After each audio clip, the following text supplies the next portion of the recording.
Hello again, everyone. Welcome to Aftermath. I am, of course, former WWE referee Jimmy Korderas. I say, of course, like people should know that. But anyway, it's not often I am at a loss for words, but I'm going to try to find the right ones here because not only am I joined by a legend today, he is also my friend and one of my favorite people, not only to share the ring with, but share the links with.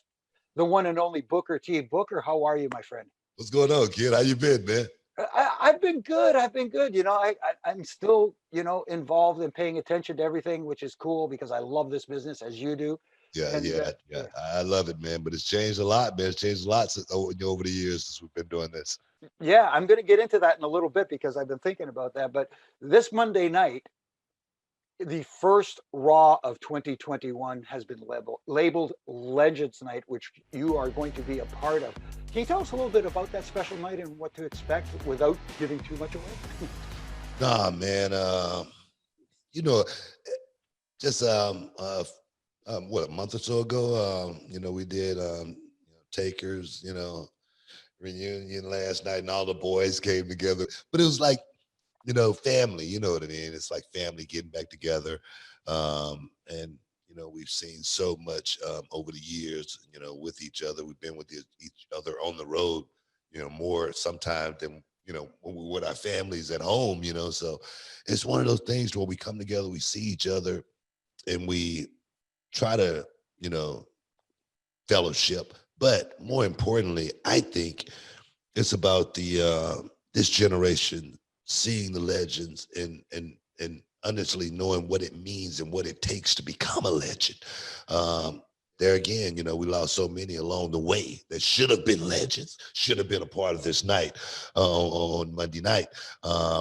That's not here. So there again, it's about preparation. It's about making sure you go out there and know exactly what this thing means. That's what I try to, give back to these young guys. Know what it means to get to this next level, and put in the work first and foremost. That's amazing. And like I said, as one of the most decorated superstars ever in WWE history, you're taking your rightful place alongside your fellow legends. Can you describe personally what that feeling, how that feels to you to be joined, to be included in that group? Yeah, for me to have lasted and weathered this storm has really been awesome.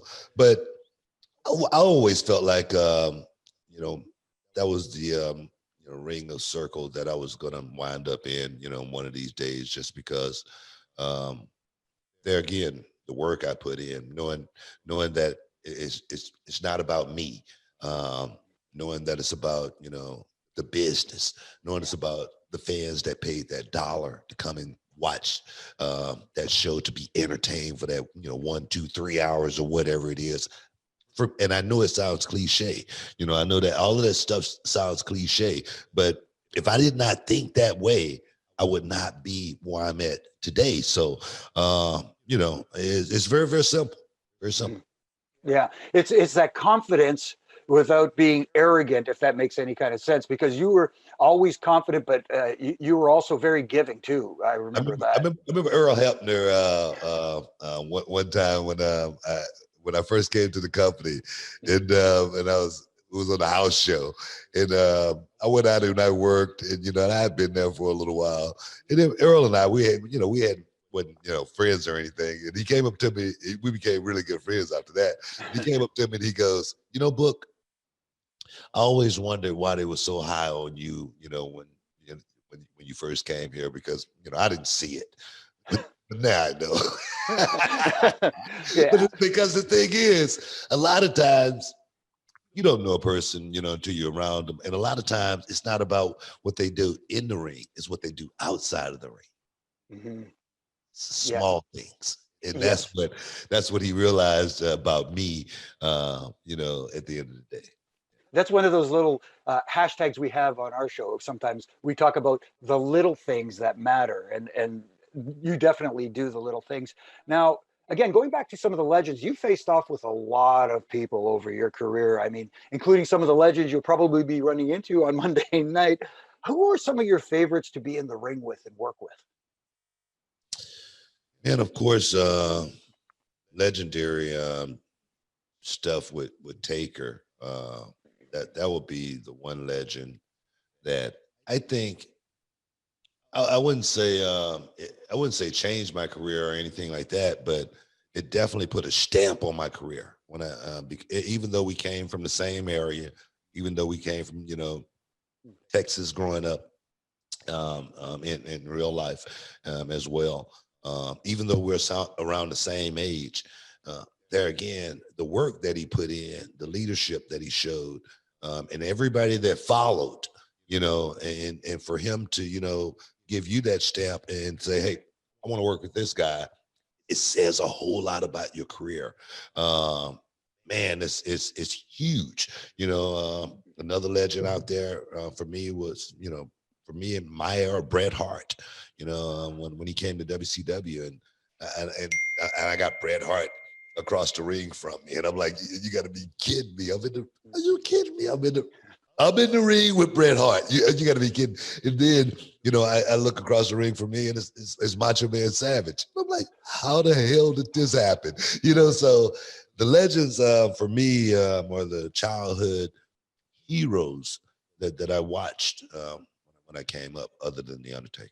Those are some amazing names, and I've had the honor, privilege, and pleasure to have gotten to be in the ring with them as well. One more to stand across the ring one-on-one from the Nature Boy Ric Flair.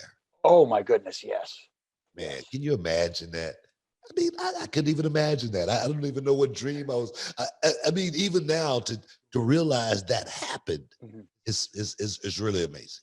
Yeah, and sharing the ring with such great legends and stuff. And you've had an amazing career. You've had some amazing matches throughout your career. I know this is difficult to pinpoint and pick out just one particular one. Is there a match that stands out to you as your most memorable? Or it's just hard to pick out just one because there have been so many? It really is hard to pick out one. But one that stands out is a good friend of mine, Rey Mysterio, and I for the World Championship as King Booker, and I use that match a lot right now for film study. I let my students watch it just so they could watch, flawlessness. No, but two guys that's going to go out and perform at such a high level. Man, I remember that night so clearly, just like yesterday, because it was beautiful for me to work with Ray from a timing perspective, to make sure I put Ray in the right positions at the right time, and for me, I talk about my playbook. My playbook is never for me; it's always for my opponent. It's always to make him look better than he could ever make himself look. And that night was so beautiful at the end of the night, with Chavo coming in and laying Ray out, and I'm thinking he's gonna hit me, and I'm looking like I'm scared. It was a beautiful night. So that's one match that sticks out like a sore thumb. Yeah, that's amazing. And you talk about it, storytelling and that sort of thing. And one of the things that's been consistent throughout the entire history of this industry is this business continues to evolve. And what would you say is the biggest change that has occurred from when you first began and to today? What is the biggest change that you've seen? Man, the promo, and the promo is the promoting the show, not the actual promo. Okay. Promoting everything, promoting the the venue, promoting the town, promoting how good and the strengths of my opponent, the promoting getting that fan who is down to his last $50 to use 25 of it to buy a ticket because I need to hear this sermon tonight. I refer back to the Dusty Rhodes Hard Time promo. And if you really want to know what wrestling really is and what the promo and what promoting really means, go back and listen to that. And I think if the young guys just go back and listen to that, they will get a whole different feel of what the business it really truly is, and how I could really advance myself and look so much different than the next guy. That is amazing. And you talk about current athletes too. There are some impressive athletes on the roster right now. There's some really good. Is there any, maybe one or two, maybe three guys that you kind of see that have the potential to become megastars, much like yourself and other legends? You know, I wonder who's going to be the guy that's going to last, 20, 30 years. I wonder, because the business has changed. I look at the guy like Roman Reigns and I say, man, this guy's, he got it, but he's a guy that's, it's in his DNA, it's in his blood. Right. But I look at a lot of the talent on the show and I say, man, they got to know how to find out how to be different than the next person. And the thing is, it's hard to be different in a business where everybody is doing the exact same thing, but you got to find that, you got to figure it out. And that's what it is. As far as the game go now. And I just think if the talent, say for instance, Bailey, I say Bailey is she's not great at anything, but she's good at everything. I say if I had 20 Baileys, I say, man, we could take over. Everything would be great. If I had, Sasha Banks, what I mean? I say if I had, 10 Sasha Banks, what I mean? If I had 10 Sami Zayns, we would, and what I teach my students, I say, just do your job. You do your job, you do your job. And for everybody to do their job, at the end of the night, we're going to have a great show. And all of those people that I just mentioned, that they're role players. I looked at, what Bailey did with Bianca Belair, who's an up and coming talent who can be special. But if you sit under the learning tree and then follow Bailey around, you might learn something, you know what I mean? Because there again, the playbook is not for yourself, it's for your opponent.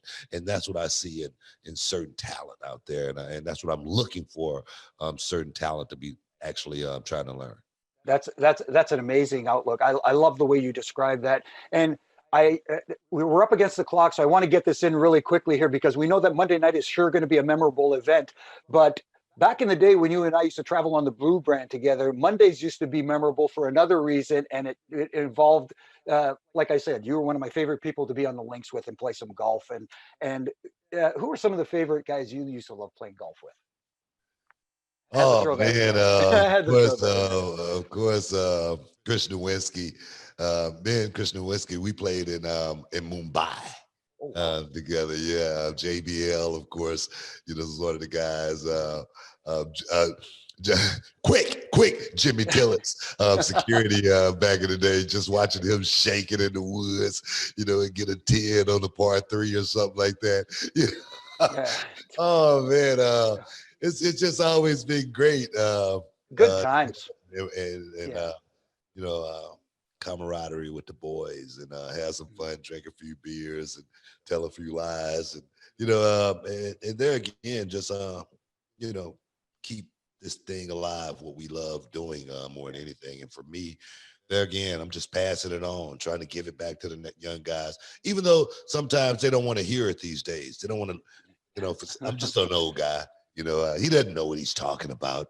But when you got 2 Hall of Fame rings, when you like one of the most decorated champions in the history of the world, and you're still looking good at 55, I think if you didn't see that photo I posted a couple of days ago, you better be on your job. I'm still working to be the best, but not just the best for me.